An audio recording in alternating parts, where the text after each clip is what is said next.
Welcome to Leverage Ledger. I'm Stephen Bielecki, the host and founder of The Bookies. We help business owners with bookkeeping for clarity, CFO advisory for peace of mind, and AI automation optimization consulting across operations, sales, and marketing so they can scale a more efficient, profitable business while freeing up their time. On this show, I sit down with founders and operators to unpack how their businesses are actually built, what decisions are mattering, what changed the trajectory, and what they would do differently if they were starting again. Today, I'm joined by Jake Hornberger, founder of States of Bliss. Jake works with founders, CEOs, and high performers on nervous system healing and embodiment transformation, helping people move beyond insight to real lasting change. His work sits at the intersection of leadership, performance, and healing, and his path into this work came through lived experience, not just theory. So, Jake, thank you very much for being here today. Thank you, Stephen. Appreciate the invite. Happy to be here, man. Excellent. So you've lived a lot of life in a very short period of time, from creative writing and content, marketing to addiction, illness, and ultimately founding States of Bliss. What moments or experiences most directly shape the work that you're doing today? Yeah, I've had quite a journey myself with my mental health. Really all aspects of my consciousness, mental health, emotional health, spiritual health, and physical health. But yeah, I would say some of the most important moments along my journey, my entrepreneurial journey even, have been connected to moments of healing. And of course, what listeners might not know, I'm a cancer survivor. And I survived, yeah, heroin addiction, alcoholism, methamphetamine, all of it. And kind of, those experiences, of course, in the beginning kept me from my entrepreneurial journeys. But at the same time, what I didn't know what was happening in the background is it was actually my training for the entrepreneurial journey. But yeah, I guess those are kind of just my cancer as a core experience that I went through that made me who it is today because it opened the door for me to healing, and that basically connected me with my soul purpose. And that's kind of driven me through then. So it's a mix, yeah, between physical things I went through, breakthroughs I had emotionally, working through that, and kind of bringing me into where I am now. Yeah, I don't say that lightly. A lot of life in a short amount of time, because that is quite a lot to unpack. You've been through a lot, so I'm sure that everything that you do, it comes from a place of experience and is really helpful for all of your clients. That's really fantastic. And States of Bliss focuses heavily on the nervous system rather than just the mindset or talk-based approaches. What are most people misunderstanding about healing, growth, and why change may not stick? Sure. The first thing to understand is that healing extends far beyond the mental.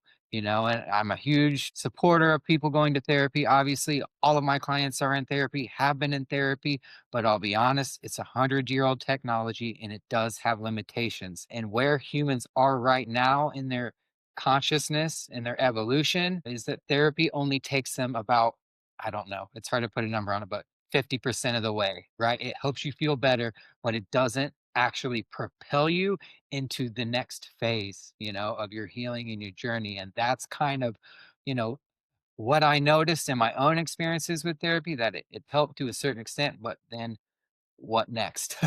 Which is where a lot of people are. A lot of my clients have been in therapy for 20 years and they're feeling great, but there's still something missing.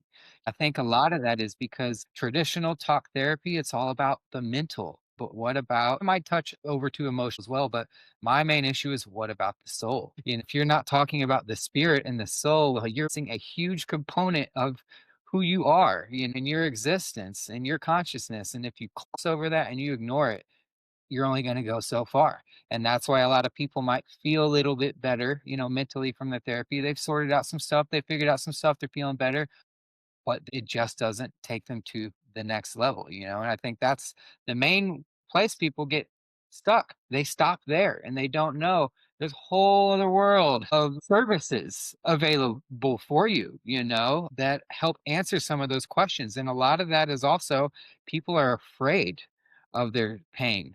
They are afraid of the discomfort. And a lot of people actually even use their therapy as a shield. And like not actually going past the mental shifts. And also, a lot of people just focus on treating the symptoms, but not the root cause. They want to feel better, but they don't even talk about why they don't feel good to start with. If you're not talking about those things, you're running circles and you're not going to get what you want out of it. You might feel better, but it's not going to take you to the next level. So, those are just some of the things that I see from most people. They get the mindset shifts and they stop there.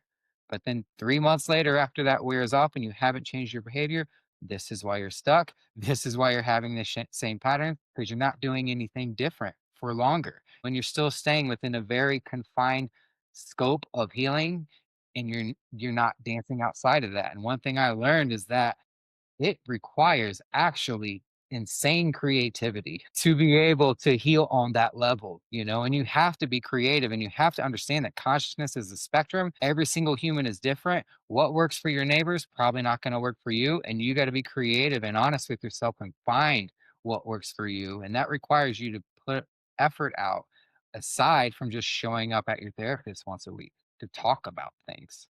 Because that's where it stops with most people, but that's actually where it just begins. Yeah, I had another guest recently in regards to PT, and she does a lot of kinetics and massage therapy, and whole idea of multidisciplinary, right? So you're working on one, but other avenues fall short. So it's really trying to look at the whole and doing a holistic approach, and instead of what traditionally was like a pharmacologic, it's okay. Yes, that can put a band-aid on it, but let's solve the deeper issues. And it seems that what you're saying, even from the the physical, the emotional, to the mental, to now the spiritual, to really make sure everything works in a line to heal you in totality and in an all encompassing approach, if I'm understanding. Yeah, that's absolutely it. Yeah. And so you seem to intentionally work with leaders, founders, executive CEOs. Why do you stop at the top of the organizations instead of working bottom up? Is that a thoughtful process for you?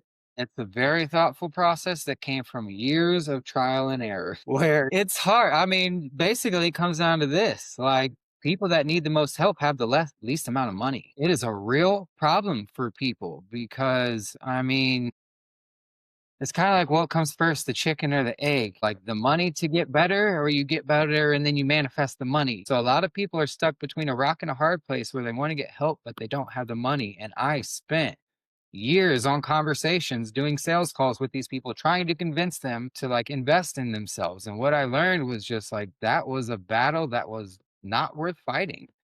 And of course, I'm in this for two reasons: to help people to make money, but both of them are equally important, and that's Hmm. just the reality of the world. I'm sorry, but if you're on here saying you're not doing it for money, I hope you own a charity. Otherwise, you're lying because this is a world with a lot of financial pressure.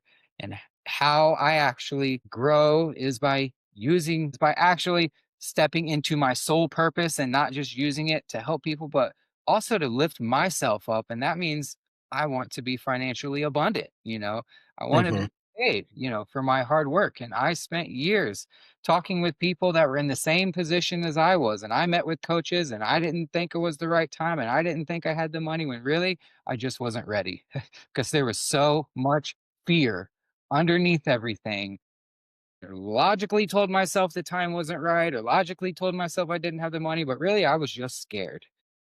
And I learned that a lot of, people at the higher level, they've done a lot more work navigating the fear. You can't run a business if you're letting fear run the show, period. So it's kind of like an automatic qualifier, right? If you're, a business owner, if you're a leader, if you're an entrepreneur already, you probably have a pretty good grasp on your self mentally and you've probably already laid the groundwork. And I just learned like actually I can even help more people when I work with the bosses because then they restructure their whole companies. They set up things and systems within their companies that will help get people on track. So it's kind of like I can help more people just by going straight to the top of the pyramid because these people have a pyramid underneath them and they are going to it's the trickle down. This even happens on an individual level. Everything I do to heal myself trickles down to everyone around me, my friends, my family, the person I meet at the store. That's just how energy works,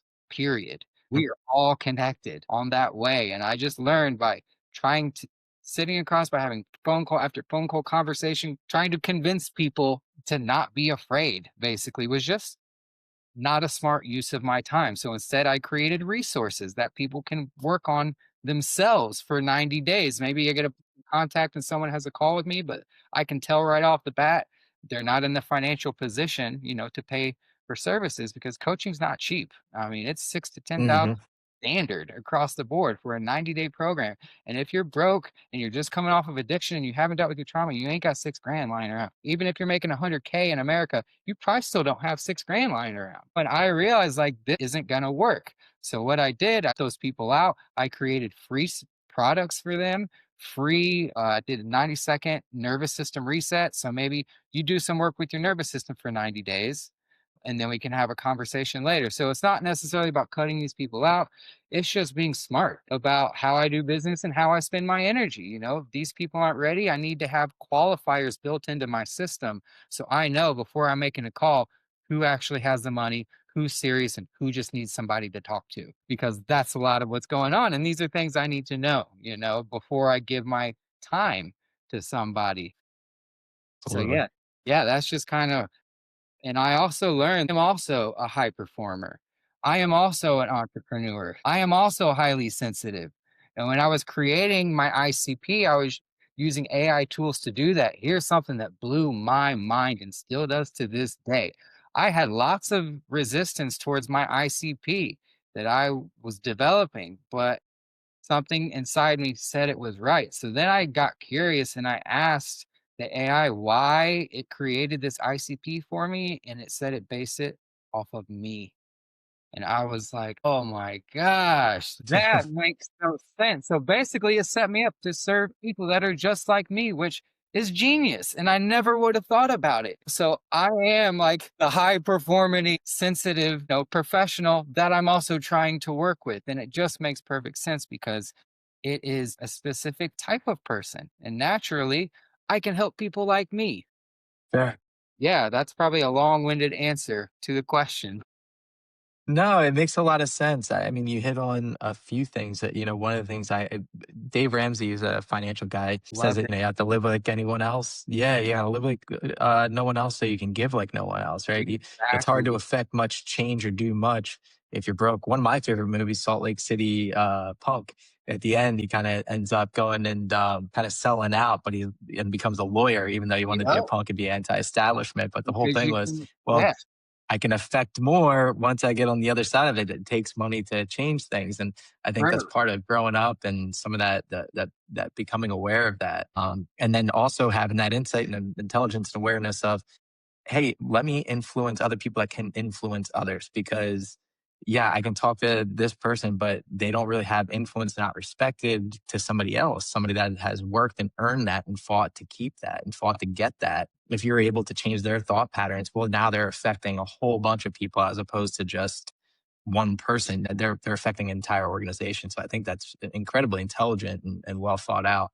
And I'm a big AI proponent. So just even talking about that of just like, yeah, I've sat there and done my ICPs, IVPs, Oh, yeah. EVPs, and trying to figure out, okay, how am I going to market myself better? And it's just funny, yeah, that like, oh yeah, this is based on you. I've had that moment as well. Yeah, and It's then I really realized funny. like, oh, I wouldn't have been able to sell me anything when I was in that state of my development. I wasn't ready because I did it. I made the calls with the coaches and didn't show up. And I was like, oh my gosh, that's why I can't get through these people. They're just not ready. And that's okay. I need people with a foundation, right? So if you don't have the foundation, What an aha! build it and come back. What an aha moment! It was. So you've structured a 3-month transformation program for someone who fully commits to the process. What actually changes in their life and in how they operate day to day? That's a great question. The most simple, streamlined answer, you don't live from here anymore. You live from here. Your heart becomes the base of operations, and the energy of love heals all things. So, when you get to that place, it sounds ridiculous and absurd if you haven't experienced it, but this is what happens. Your blockages just start slowly falling away. And you wake up one day and you're like, oh my God, where's my fucking anxiety? It's gone.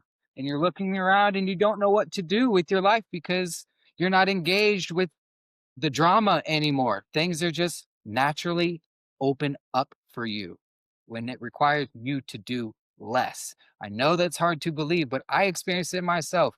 Literally, part of my a big part of my journey was breath work, and I did breath work Mm, daily for months until I actually like felt different. But then literally one day I woke up and I realized all of my problems were gone.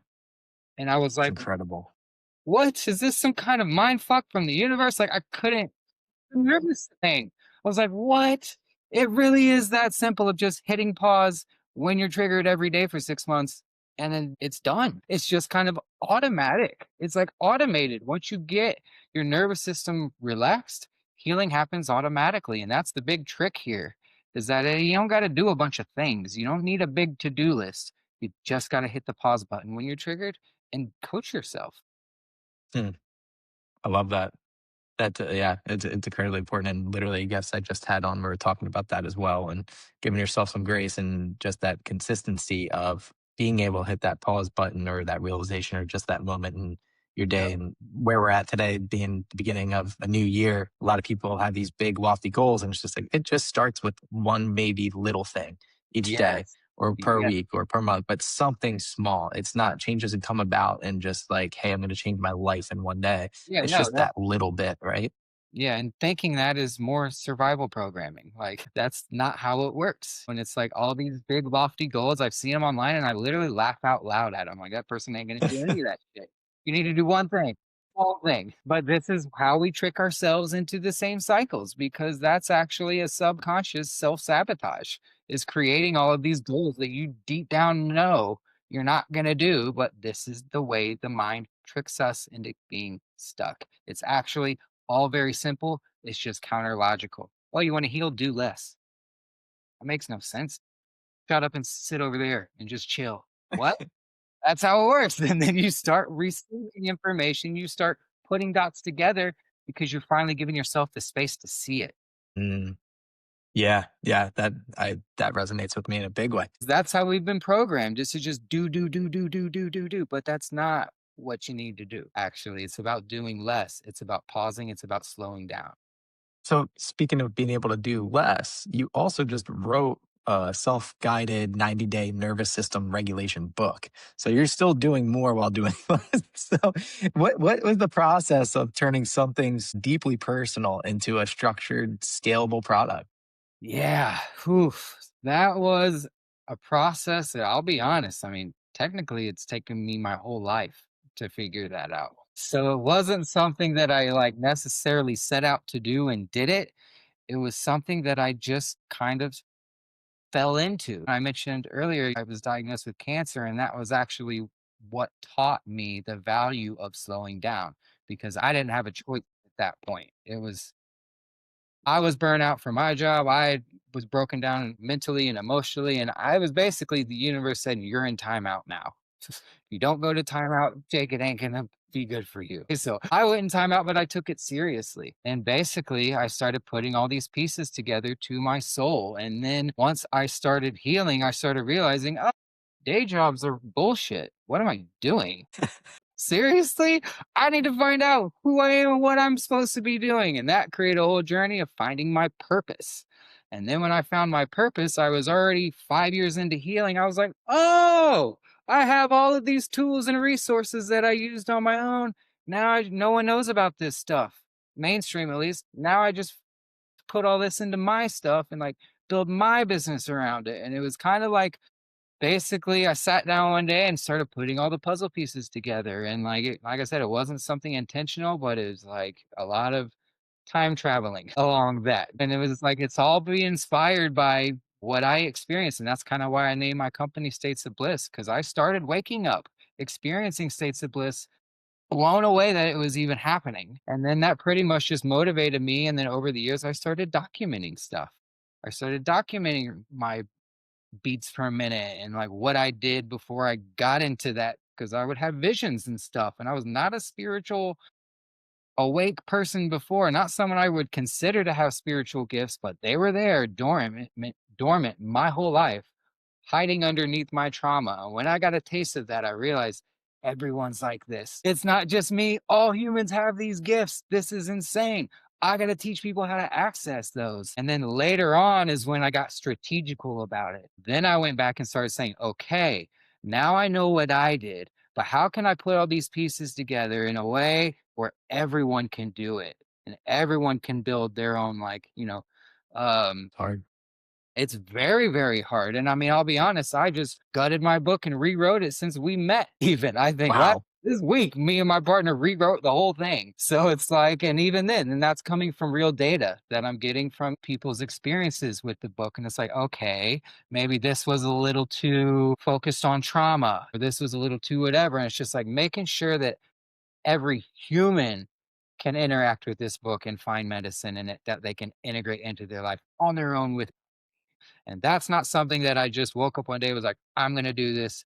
It's something that I've slowly been figuring out my whole life because it's actually part of my purpose is that book. So, yeah, but once we actually realized we now have a product we can sell, how can we get people in? I was like, a book.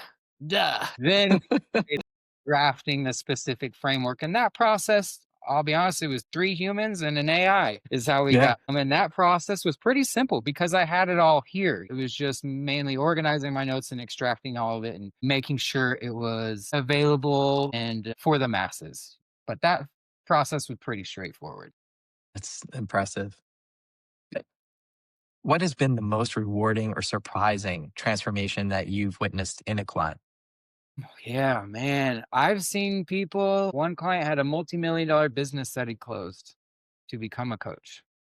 And I was like, damn, if someone is literally closing their door on their business like that relatively quickly because they want to help people, like I'm doing something right. And that Wow. really like fueled my work. And it's also just the small things. I'll get people months, years later send me messages or they something finally resonated that I said. And I'm trying to tell you that, but it's just the small breakthroughs that people have and they share with me. They'll send me a message or something, and it just fills my whole body with light to the point I'm gonna explode. It just makes me so happy and so fulfilled. Like I don't care about anything else in the world. That is my new drug. Seeing the messages and seeing people's faces. I'll see people where they don't even look the same anymore. Because healing will do that to you. I've had people tell me, look back at my photos online, I look younger than I did 10 years ago. And it's true. I do. And I've seen that in other clients too. When they experience deep healing, they look at me next session, they got light in their eyes they never had before. Their face looks different. I mean, it's shocking what happens when you take the trash out of the energy system. The excitement they get in their eyes, their messages they share me, and a lot of people, their relationships, their spouses, because when you heal yourself, it has an impact on all of your relationships. So even relationships that were saved when it wasn't even what we were working on, that was just kind of collateral healing that happened as an end result. But it's just the small messages that I get, and I can see in their face that their lives are better. And I know it. It's incredible. I talk about rewarding. That's pretty impressive. There's nothing. And speaking of impressive, you've also built quite a strong marketing funnel and engine behind this business. And I know you have some experience in doing that in previous roles before. So, how do you think about marketing in a space that's often really hard to explain or traditionally seen as difficult to scale that you seem to be doing well? How do you think about marketing in that space? Everything has to be incredibly grounded and neutral language because I can go all day with the spiritual stuff, but I'm going to turn off Hmm. about 80% of the demographic when I do that. And they're going to be like, Jake's a quack, Jake's whatever. He don't know what he's talking. I'll automatically be labeled. So I have to Mm, be like honestly one of the first people to do this. I'm looking for examples. I've found a few, but there's not many. But people that are like basically taking the high level spiritual stuff all the way down to the talk therapy and packaging it in a mess through messaging that is able to be received by everyone. In other words, it has to be mm, natural. It has to be like science backed, kind of spiritually curious, like not too much of the woo woo, but enough to yeah.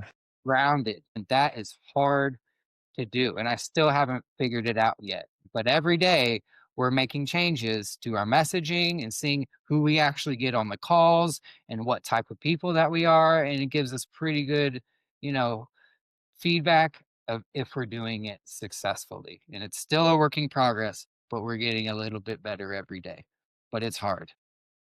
It's impressive. I mean, I could see your presence online, and it's obviously been intentional, and it's obviously been curated, and all of ours, even for me, just for accounting, you figure one of the oldest professions, just like yours, being one of the oldest professions, Yeah.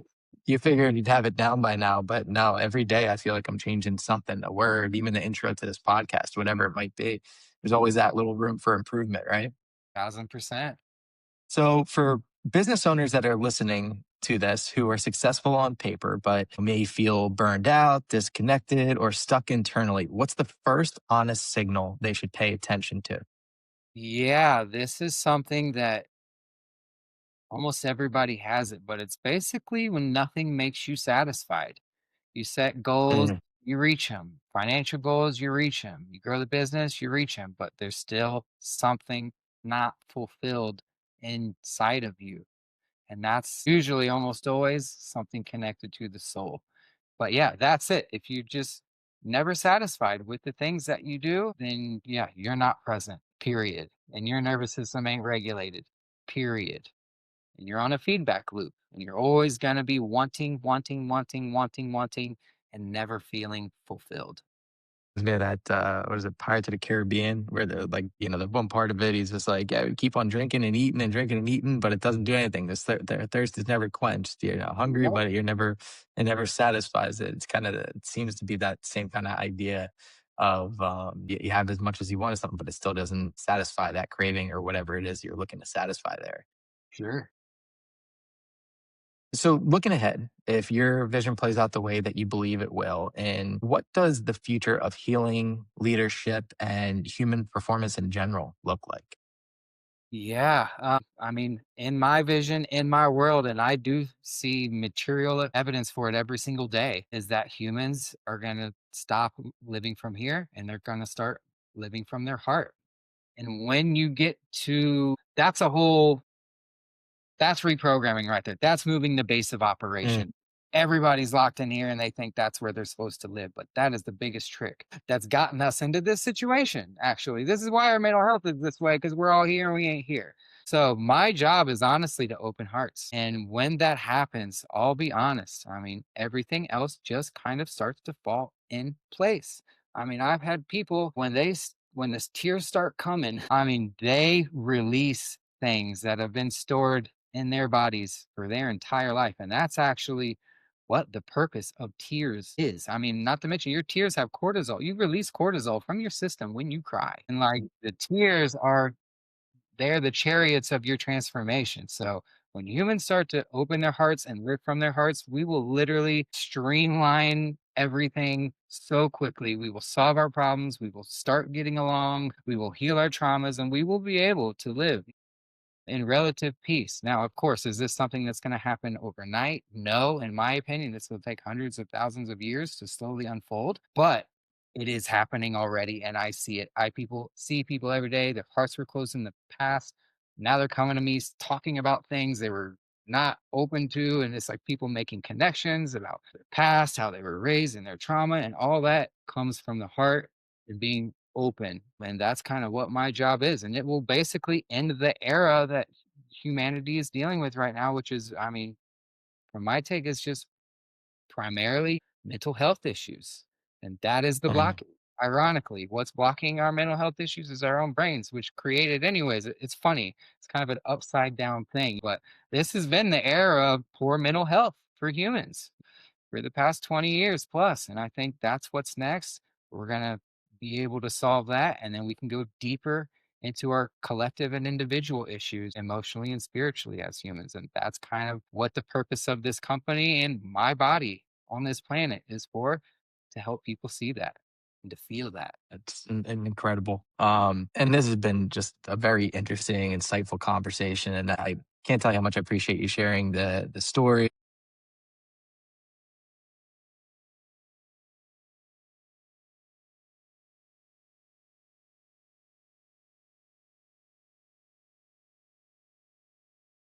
Yeah, I'm on Instagram, States of Bliss. I'm on TikTok, States of Bliss. If you're, a professional, you can find me on LinkedIn. Jake Hornberger is my name. And then, of course, you get to those platforms. I got all the links for you there. You can learn more about the one-to-ones and even buy the book if you're interested in. But yeah, States of Bliss on IG, States of Bliss on TikTok, YouTube too. So we're out there on all the platforms doing our thing.